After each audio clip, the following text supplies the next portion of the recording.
Welcome to The Explainer. Okay, today we are unpacking something literally unprecedented in modern tech.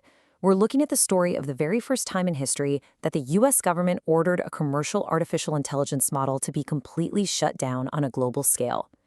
This is the Fable 5 precedent, a wild saga that rewrote the rules for AI, national security, and enterprise software overnight. To really get the sheer magnitude of this event, we've got to go back to a very specific moment in time.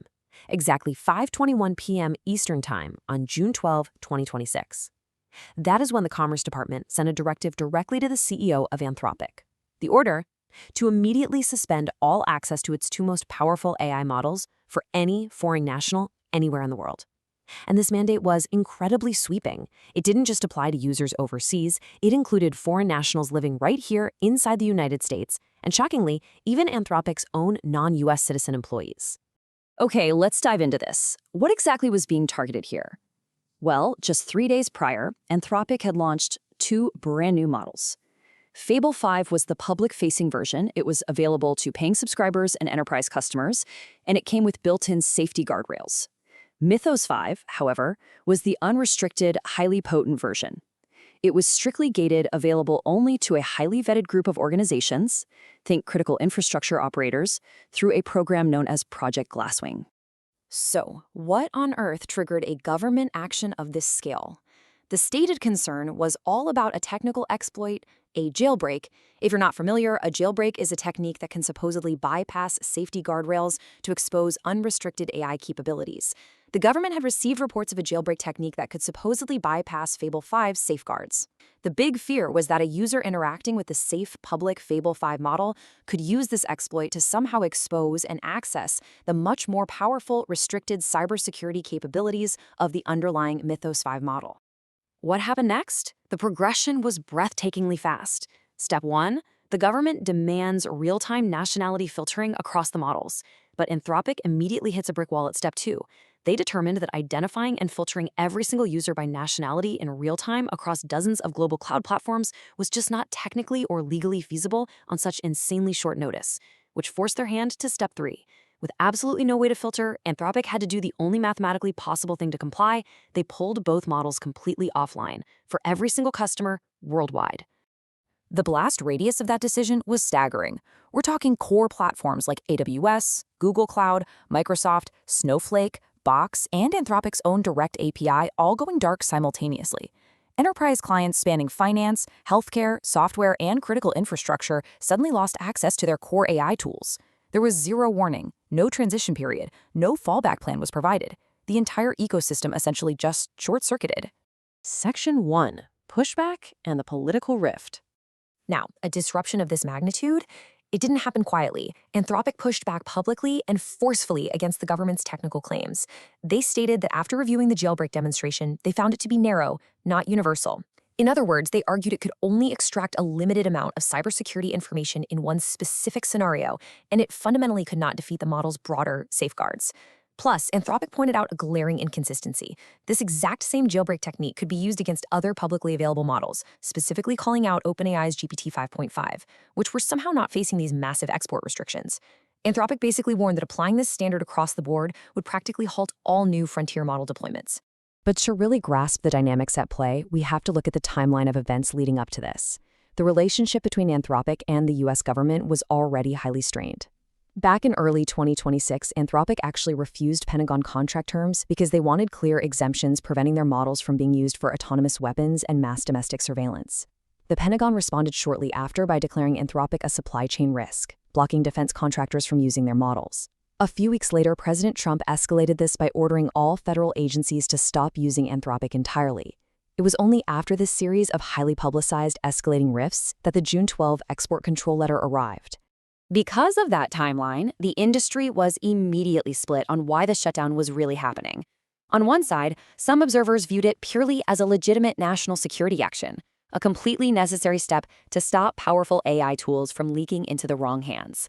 But on the other side, many viewed this as outright political retaliation against a company that had publicly and stubbornly resisted the administration's preferred defense contracting terms. Amidst all this chaos, one cybersecurity researcher perfectly captured the strategic irony of Anthropic's predicament. They said, If you describe your own product as a munition in every press release, eventually a government takes you at your word. Wow. It is a fascinating point about how heavily marketing the world-altering power and danger of an AI model can inevitably invite heavy-handed government intervention. Just let this number sink in for a second. 19. That is exactly how many days this unprecedented blackout lasted.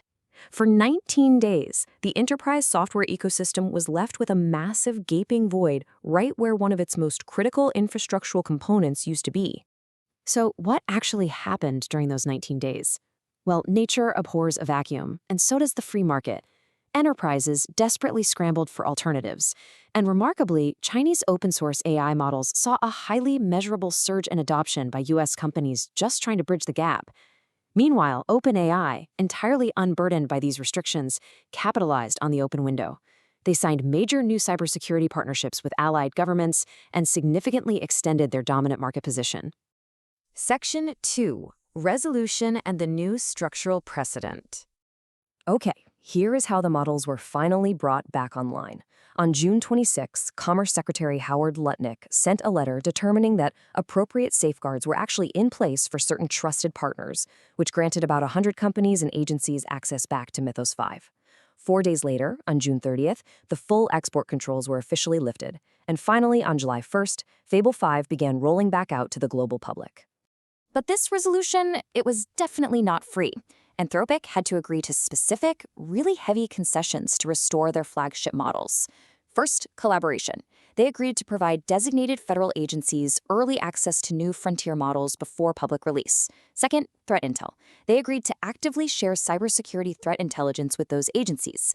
And third, identification verification. Moving forward, users wanting to access Fable 5, who triggered certain location indicators, now had to verify their identity using a government-issued ID.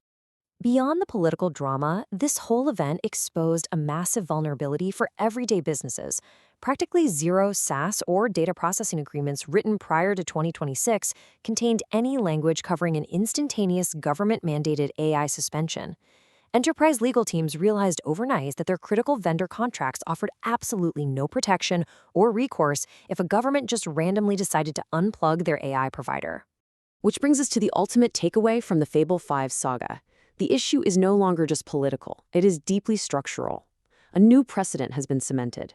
The US government can and will use its export control authority to pull a commercially deployed AI model offline globally with absolutely zero advance notice. For AI builders, this means your most powerful technology is now an active regulatory liability.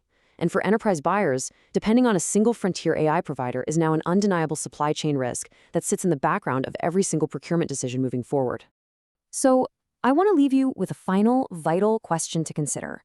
In a world where a flip of a regulatory switch can turn off a company's entire AI infrastructure overnight, can any enterprise ever truly rely on a single AI provider again? It's a whole new landscape out there. Thanks for joining me to explore this explainer of the source material. Stay curious, and I'll catch you next time.